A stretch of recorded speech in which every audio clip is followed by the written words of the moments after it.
नमस्कार, मी Rohini. Police time न्यूजच्या मराठी बातमीपत्रात तुम्हा सर्वांचं स्वागत आहे. हुडकेश्वर पोलीस ठाण्याअंतर्गत येणाऱ्या तुळजाई नगरमध्ये घरगुती वादातून पतीने पत्नीची हत्या केली. मात्र या घटनेनंतर त्याला अपघाताचे स्वरूप देत रुग्णालयात नेले.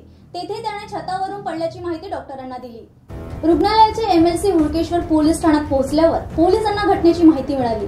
घटनास्थळी पोहोचल्यावर घरात रक्त पसरलेले दिसले. मात्र पत्नीच्या मृत्यूनंतर तो रुग्णालयातून गायब झाला आणि नंतर त्याला पोलिसांनी अटकही केली.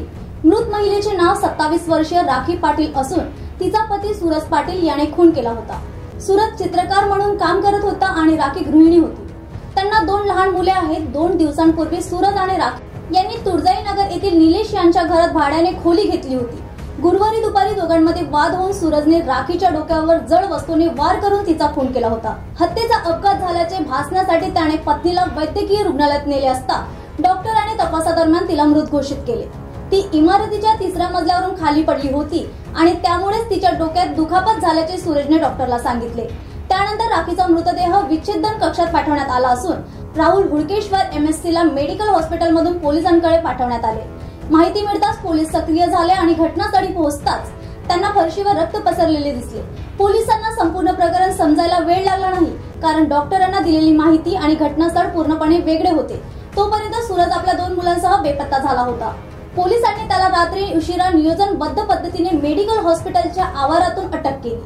तपासात समोर आले की राखी 1.5 महिन्यापूर्वी घरातून बेपत्ता झाली होती आणि काही दिवसांनीच ती परत आली होती.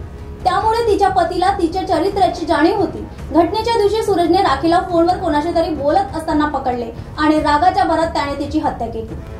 पोलीस टाइम न्यूज साठी स्वप्नील धारगवेची रिपोर्ट. काल पोलिसांनी हुडकेश्वर येथे संध्याकाळी 7:30 वाजताच्या दरम्यानमध्ये एक मर्ग सूचना प्राप्त झालेली होती मेडिकल हॉस्पिटल येथून.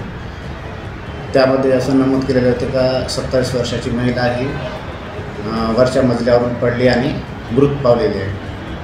त्यावरून आम्हाला ते संशयास्पद वाटलं आणि आम्ही तत्काळ मेडिकल हॉस्पिटल येथे जाऊन आणि घटनास्थळी जाऊन पाहणी केली असता जी मर्ग सूचना होती त्यामध्ये आणि जे सांगितलेल्या घटनास्थळावर दिसलेल्या चित्र याच्यामध्ये मोठ्या प्रमाणात तफावत दिसत होती.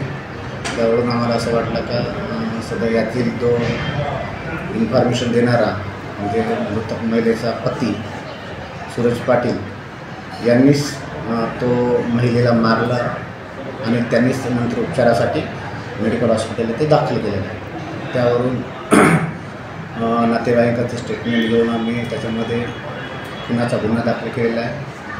त्यामध्ये आरोपी अटक करण्यात आलेले आहे आणि कशामुळे मारलं आणि कारण काय होतं याबाबत पोलीस कोठडी रिमांड आम्ही प्राप्त करून पुढचा अधिक तपास